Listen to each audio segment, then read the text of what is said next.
Cab service में तबाही लाने के बाद में रैपिडो प्लान कर रहा है किस तरीके से वो फूड डिलीवरी के अंदर तबाही ला सकता है। रैपिडो जो 2015 के अंदर as a bike taxi service शुरू हुआ था, आज उसने ओला उबर को बिजनेस करना सिखाया है। जहां पे बहुत सारे कैब ड्राइवर्स परेशान रहा करते थे कि ओला उबर वाले उनका बहुत सारा पैसा काट लेते हैं, रैपिडो वाले इस प्रॉब्लम को सब्सक्रिप्शन मॉडल से सॉल्व कर रहे थे।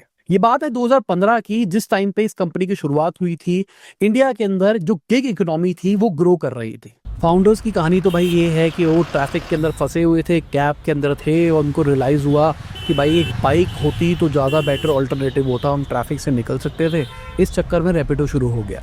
कंपनी का एमवीपी बेंगलुरु के अंदर सिंपल सी ऐप से शुरू किया गया था, जहां पर एक बंदे को एक डिलीवरी वाले बंदे से कनेक्ट किया जाता था। देखते ही देखते हजारों ड्राइवर्स इनके साथ में जुड़ जाते हैं, जिनको ये कैप्टन कहते हैं। 2017 के अंदर सिकोया इनके अंदर इन्वेस्ट करता है। उसके बाद स्काई इज द लिमिट। 2021 आते आते इनके पास में 1.5 लाख रजिस्टर्ड कैप्टन हो चुके होते हैं। 100 से ज्यादा सिटीज के अंदर ये ऑपरेट कर रहे होते हैं। एक चीज इन्होंने और अच्छी करी, स्टार्टिंग में ओला उबर से कंपीट ही नहीं किया। टीयर 2 टीयर 3 सिटीज के अंदर गए, जहां पर पब्लिक ट्रांसपोर्ट नहीं था, प्राइस कॉन्शियस ऑडियंस थी, उनको टारगेट किया। अगर हम स्विगी की बात करके चले तो स्विगी इनका एक मेजर इन्वेस्टर भी है, क्योंकि स्विगी वालों को अर्ली समझ में आ गया था कि भाई ये जो प्रॉब्लम तोड़ रहे हैं, ये कहीं ना कहीं हमारी फूड डिलीवरी वाली प्रॉब्लम को भी सॉल्व कर सकती है। अगर फाइनेंशियल ईयर 24 का ब्रेकेज देखे ना, तो ट्रांसपोर्ट से सबसे बड़ा चंक आ रहा है इनका, उसके बाद में डिलीवरी सर्विस से आ रहा है। रैपिडो की वैल्यू प्रपोजिशन एकदम सिंपल थी कि अभी के टाइम पे ये डिलीवरी सर्विस बढ़ रही है, तो क्यों ना हम B2B ऑपरेशंस पकड़ ले सारी डिलीवरी कंपनीज के। जोमेटो स्विगी के डिलीवरी नेटवर्क को एक्सपैंड करने में कहीं ना कहीं रैपिडो का बहुत बड़ा हाथ था। जोमेटो स्विगी जैसी कंपनीज फोकस कर पा रही थी अपने फूड इकोसिस्टम के ऊपर, जहां पर रैपिडो जैसी कंपनीज डिलीवरी सर्विस के ऊपर ज्यादा ध्यान दे रही थी। अभी तक कहानी सारी की सारी सिंपल चल रही थी। फिर रैपिडो वाले एक्सपैंड करते हैं अपने आप को अलग अलग वर्टिकल के अंदर, जहां पर ये ऑटो कैब्स वगैरह सब कुछ देने लग जाते हैं। और जब ये कैब वाले बिजनेस में घुसते हैं तो इनका बिजनेस मॉडल बाकी कॉम्पिटिटर से एकदम अलग होता है। इन्होंने मार्केट सर्वे से समझा होता है ज्यादातर जो ड्राइवर्स है वो परेशान है ओला उबर से, क्योंकि उनके पैसे बहुत ज्यादा कट के आते हैं और जो भी उनके कमीशन मॉडल है वो ट्रांसपेरेंट नहीं है। ये कहते हैं हम कमीशन मॉडल नहीं रखते, हम एक सब्सक्रिप्शन मॉडल लेके आते हैं, जहां पे आपको एज लो एज 9 रुपए देने हैं। आपको जितनी कैब जितनी राइड लेनी है आप करो, हमको कोई प्रॉब्लम नहीं है डेली बेसिस के ऊपर। जहां पे ओला उबर वाले 25% तक चार्ज कर रहे थे, ये कोई कमीशन ही चार्ज नहीं कर रहे थे, जिसके चक्कर में जो ड्राइवर्स का टिल्ट था वो रैपिडो की तरफ बढ़ता चला गया। अगर देखा जाए ये चिकन एंड एग प्रॉब्लम है। अगर आपको कैब सर्विस के अंदर ग्रो करना है तो आपको बहुत सारा कैब का नेटवर्क चाहिए। अब कैब का नेटवर्क ऑनबोर्ड करने के लिए आपको बहुत सारा पैसा जलाना पड़ेगा। अगर हम स्टार्टिंग की बात करके चले तो ओला उबर ने बहुत सारा कैशबैक दिया, ड्राइवर्स को बहुत सारे इंसेंटिव्स दिए गए, जिसके चक्कर में बहुत सारे लोगों ने अपने धंधे छोड़ दिए, नौकरियां छोड़ दी और उन्होंने कैब ड्राइविंग करना प्रेफर किया, क्योंकि अच्छा पैसा बन पा रहा था। तो रैपिडो ने जो सब्सक्रिप्शन मॉडल लेके आए उसकी वजह से कहीं ना कहीं ये मार्केट में डिसरप्शन क्रिएट कर पाए, जिसकी वजह से ज्यादा ड्राइवर्स इनके पास में होने लग गए। अगर ड्राइवर को ज्यादा पैसा मिल रहा है तो आपको भी इफेक्टिवली लो प्राइस मिल सकता है। अगर आपको इफेक्टिवली लो प्राइस मिलेगा तो आप ज्यादा जाओगे इस ऐप के ऊपर। अगर आप ज्यादा जाओगे और ड्राइवर के पास में ज्यादा पैसा बचेगा तो कहीं ना कहीं ड्राइवर्स की वॉल्यूम भी इनके पास में बढ़ती चली जाएगी। कुछ टाइम में हाल ऐसा हो गया कि भाई कॉम्पिटिटर्स को भी प्लान करना पड़ा कि हमको भी अब सब्सक्रिप्शन मॉडल के ऊपर आना पड़ेगा, हमको भी अपना बिजनेस मॉडल चेंज करना पड़ेगा। उबर जो कि पूरी दुनिया के अंदर अभी तक कमीशन मॉडल पे काम कर रहा था, उनको सिखाया इंडिया के एक ब्रांड ने कि किस तरीके से बिजनेस को रन करना चाहिए। आज के टाइम पे अगर हम बाइक टैक्सी की मार्केट की बात करके चले तो 58% रैपिडो ओन करता है। अगर हम ऑटो रिक्शा की बात करके चले तो 32% के ऊपर पहुंच गया रैपिडो लेट शुरू होने के बावजूद। और अगर हम कैब सर्विस की बात करके चले तो 16% के ऊपर पहुंच गया भाई। धीरे धीरे करके कहीं ना कहीं एक ऐसी इंडस्ट्री के अंदर इन्होंने डिस्क्रिप्शन क्रिएट किया है जहां पर ऑलरेडी पहले बड़े प्लेयर्स बैठे थे। बिजनेस के अंदर एक चीज सिखाई जाती है, किसी भी जगह पे मोनोपोली हो या ड्यूओपोली हो, उसको तोड़ना बहुत मुश्किल होता है। रैपिडो ने इसको करके दिखाया है। अब इस बिजनेस मॉडल वाली अप्रोच से मार्केट शेयर तो शायद ये कैप्चर कर लेंगे, क्या बिजनेस बना पाएंगे ये हमको टाइम बताएगा। क्योंकि कहीं ना कहीं आपने ये सब्सक्रिप्शन मॉडल के चक्कर में अपने मार्जिन के ऊपर हिट किया है और मार्जिन के चक्कर में प्रॉफिटेबिलिटी हिट हो सकती है।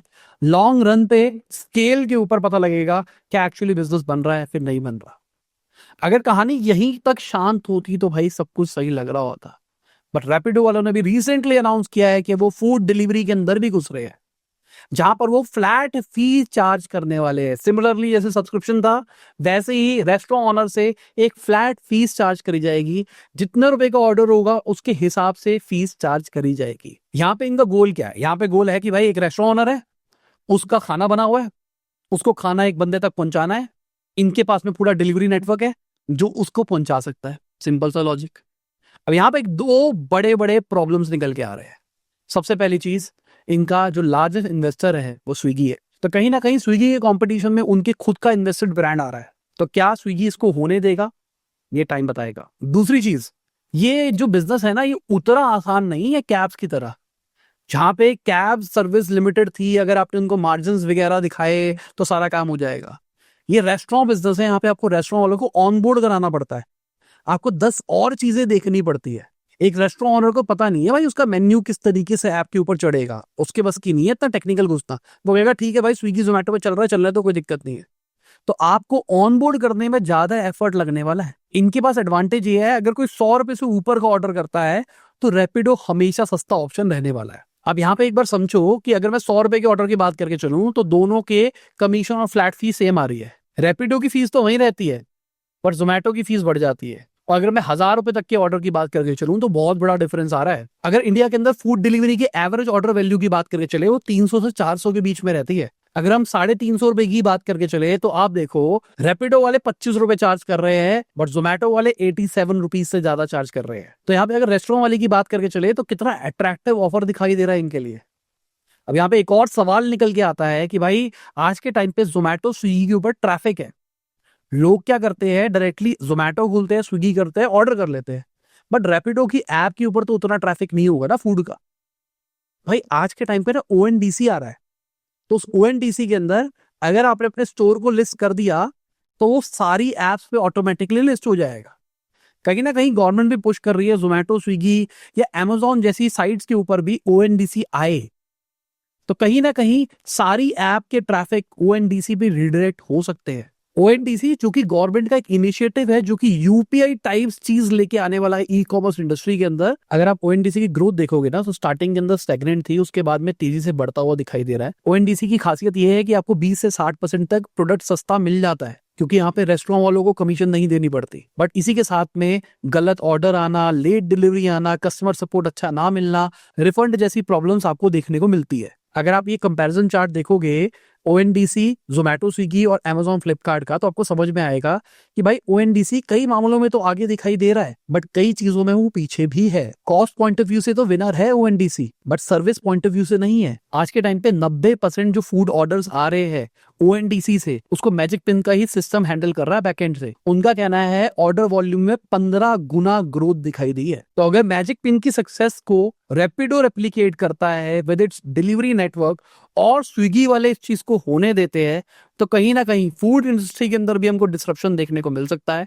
बट अगेन मेरे हिसाब से एक बहुत बड़ा चैलेंज आने वाला है रेस्टोरेंट ऑनबोर्डिंग, रेस्टोरेंट का ट्रस्ट। रैपिडो बाइक के अंदर ऑलरेडी बहुत पॉपुलर था। जब वो ऑटो गाड़ियों के अंदर घुसा ना तो सेम ही नीश लग रही थी, सेम वर्टिकल लग रहा था, इसलिए वो एक्सपैंड भी कर पाए। इनका बिजनेस मॉडल बहुत अट्रैक्टिव लग रहा था लोगों को, इस चक्कर में ड्राइवर्स ऑन बोर्ड भी हुए, क्योंकि उन्होंने रैपिडो को ऑलरेडी जानते थे और ट्रस्ट कर सकते थे। अगर देखा जाए अर्ली टाइम के वो जो फूड डिलीवरी कंपनीज थी, उनकी सक्सेस के पीछे रैपिडो जैसी कंपनीज थी। तो क्या रेस्टोरेंट अब रैपिडो को भी मौका देंगे? फाइनेंशियल टर्म्स में बात करके चले तो भाई रेवेन्यू तो बढ़ता हुआ दिखाई दिया है, लॉसेस कम होते हुए दिखाई दिए, बट इस टाइम पे मार्केट के अंदर फंडिंग क्रंच है। तो क्या आप कॉन्स्टेंटली बड़ा लॉस बियर कर सकते हो? अभी जो आपका बिजनेस मॉडल लॉस पे चल रहा है, अगर आप सब्सक्रिप्शन मॉडल को स्केल करते हो तो क्या प्रॉफिटेबिलिटी अचीव हो पाएगी? ये क्वेश्चन मार्क रहेगा। इसके अलावा दूसरा बड़ा कंसर्न है रेगुलेटरी मेजर्स। अभी रिसेंटली देखा महाराष्ट्र गवर्नमेंट ने रैपिडो को बैन कर रखा था, फिर भी रैपिडो की गाड़ियां चल रही थी। महाराष्ट्र गवर्नमेंट ने बहुत सारे व्हीकल्स को सीज किया। तो कहीं ना कहीं रेगुलेशन थोड़ी सी एंटी है रैपिडो, अगर हम बाइक टैक्सी की बात करके चले तो। इसलिए शायद बाइक टैक्सी वाले लोगों को वो फूड डिलीवरी की तरफ ले जाने का प्लान कर रहे हैं, क्योंकि उनके पास बंदे तो है, डिलीवर तो करना ही है।